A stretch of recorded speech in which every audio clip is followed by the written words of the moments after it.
Alright, today we are going to be talking about semicolons. And so when we talk about semicolons, there are some very specific things we need to pay attention to. So I'm going to ask you to get out your notebooks and get ready to take some notes. So the first thing I need to do is to make yourself some Cornell notes.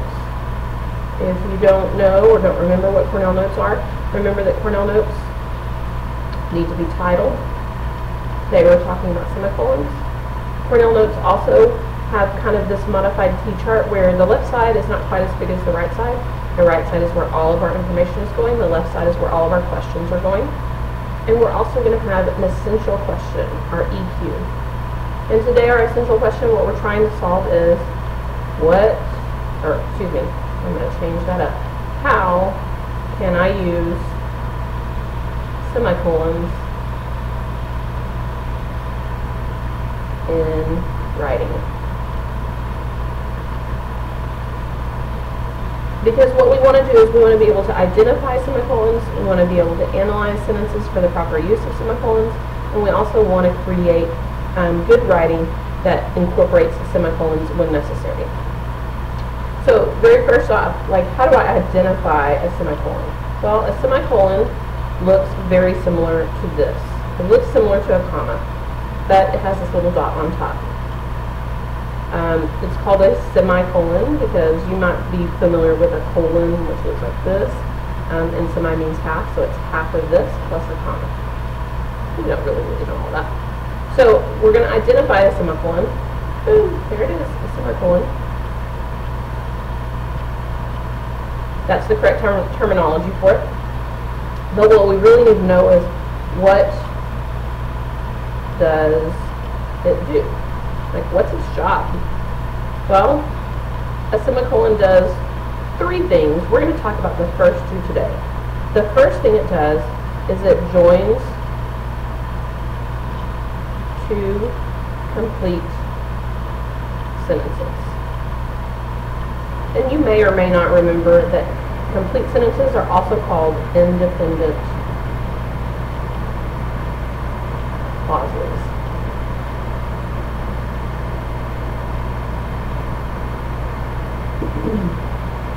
That's the first job that does. And so if we were to create a pattern for that, it would look something like this. Sentence,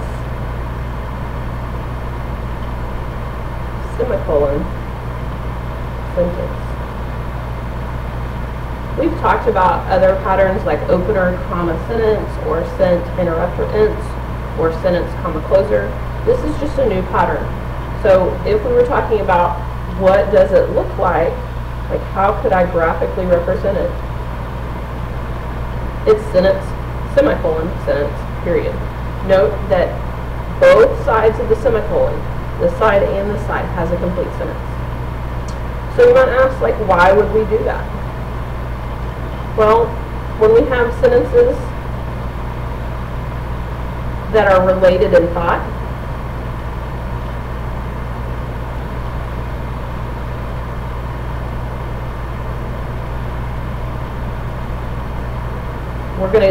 we can join them with a semicolon. You don't have to join them with a semicolon, but sometimes it's just a nice break from the this and that, this and that, that and this. It's kind of a nice break. It sort of changes how we read, because a semicolon produces the same feeling as a comma and. So when we talk about sentences that are related in thought, we are talking about sentences that sort of are about the same thing, or they're connected by the same thing, not just two random sentences that we put together. So, for example, you'll notice that I put all my examples in green or red. Green means go, it's a good thing. Red means stop, don't do this. So sometimes I'm going to give you an example, sometimes I'm going to give you a non-example. So here's an example. I don't like Brussels sprouts. And it's true, I don't really like Brussels sprouts. I mean, I'm sure some people like them, but it's not me. Why don't I like them? They make me gag.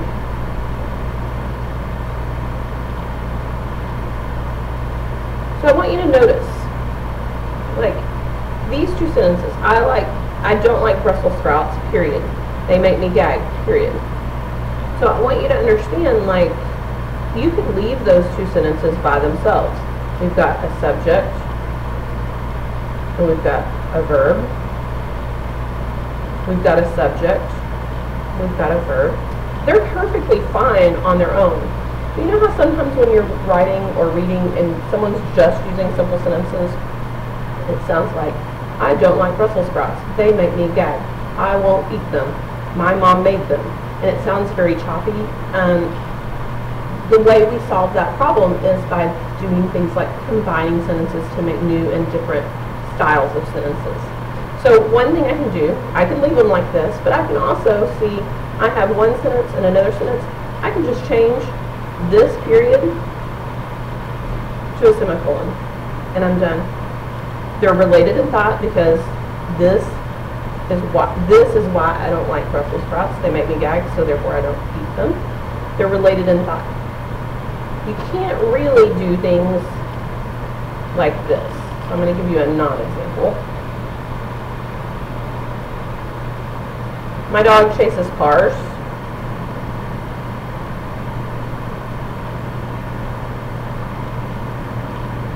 I had tacos for lunch. And you're probably kind of laughing right now, like, well, who would say those things together? Those don't go together. Obviously, they don't go together.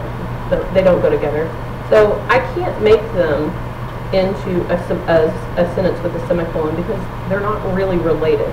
This has nothing to do with this. This has nothing to do with that. So in this case, I can't use the semicolon because they're not related. So I would just leave those as two regular sentences. My dog, subject, chases, verb. I, subject, had, verb. So in this case, those sentences are better left apart. Now, how do I know if I can use a semicolon? If you can use a comma and, then you can use a semicolon. So for example,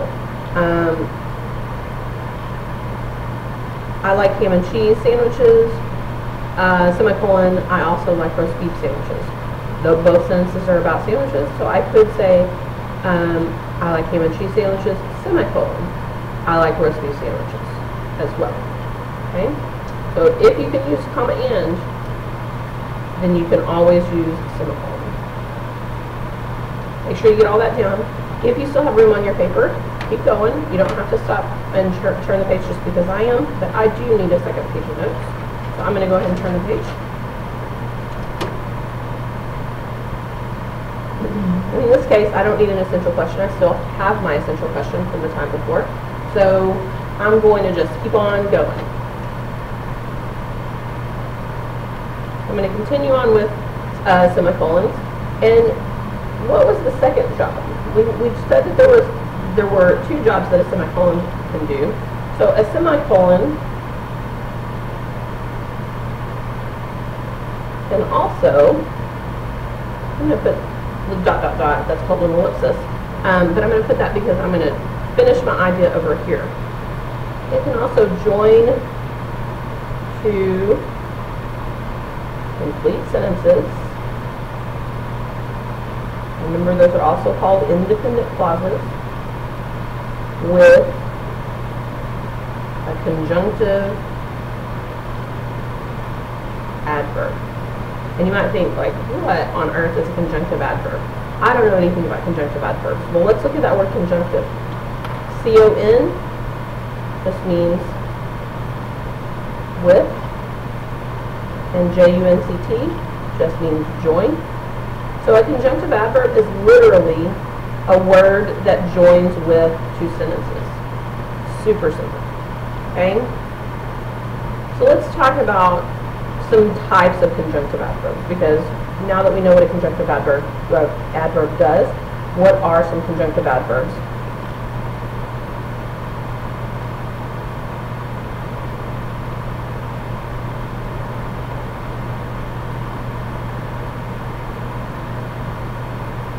In fact, I'm going to say, what are conjunctive adverb examples? And there are tons of conjunctive adverb examples, but some of the most common ones are however, furthermore, consequently. You might even have some transition phrases like in fact, or as a result, or for example. And all these things do, they help transition, that means move, from one sentence to the next.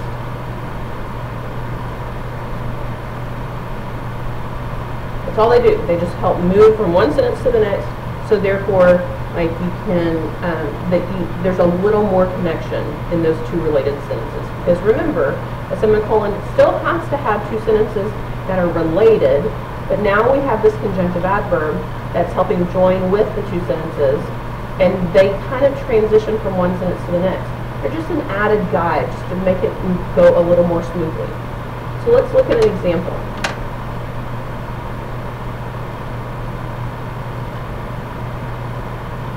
Let's go back to our Brussels sprouts example. So Brussels sprouts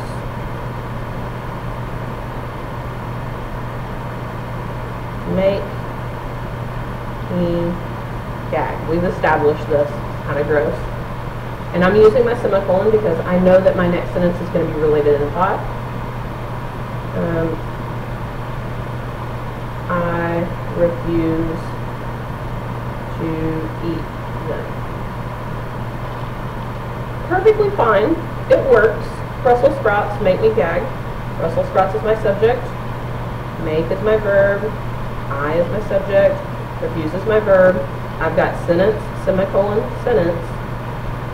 But when I read through it, I'm a little bit like, I see how they're related, but I don't really see the connection. I don't really see the relationship quite as clearly. And so what I can do is I can add in this word consequently. Or I might even add in therefore. Or I could use as a result. Something that means there's going to be an effect. Okay? So because I hate Brussels sprouts, I refuse to eat them. But after, I want you to notice that after each of these conjunctive adverbs, I'm going to put a comma. Whichever one I use, I'm always going to use a comma after it. Why? Well, do you remember this?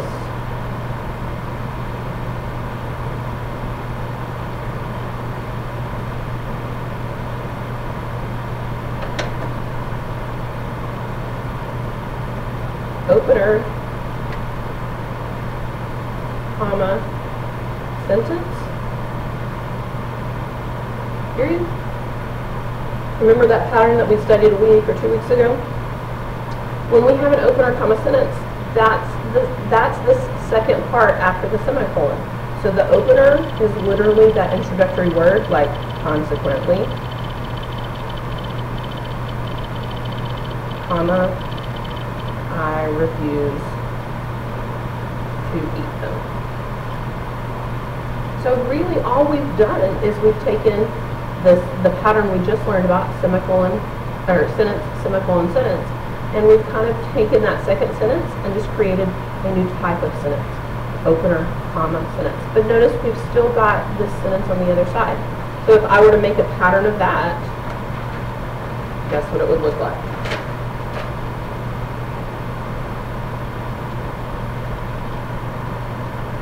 So a pattern for conjunctive adverbs might look like this. Sentence, semicolon,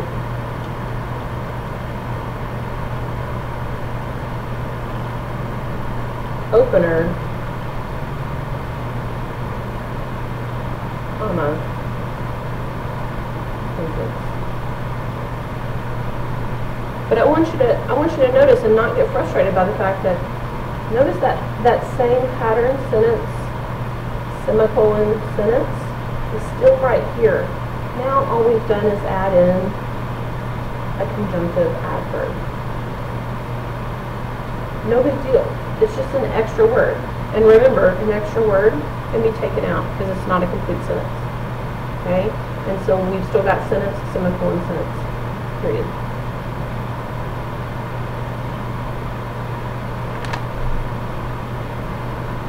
So let's try a couple of examples.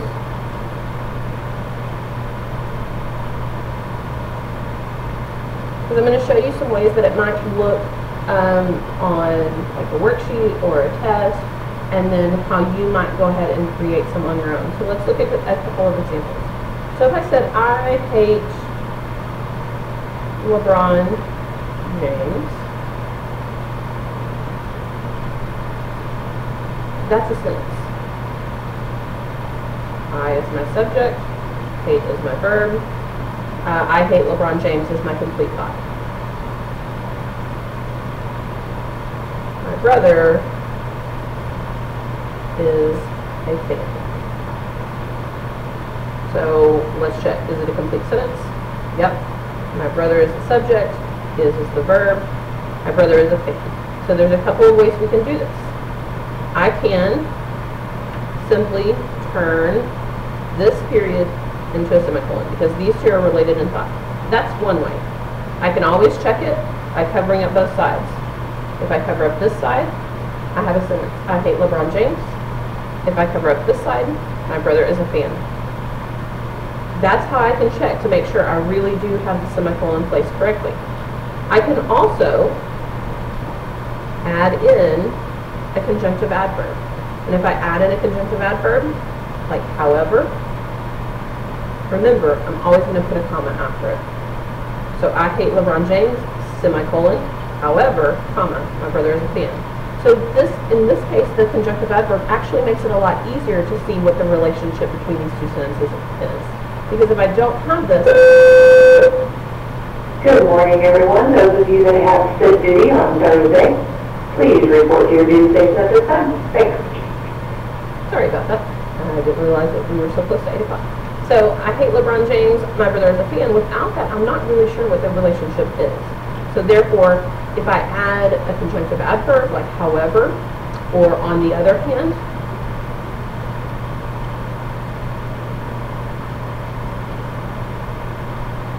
now I've shown like we're going to have an opposite reaction. Let's try one more. I go to Nichols Junior High. Don't forget to capitalize it because it's the name of the school.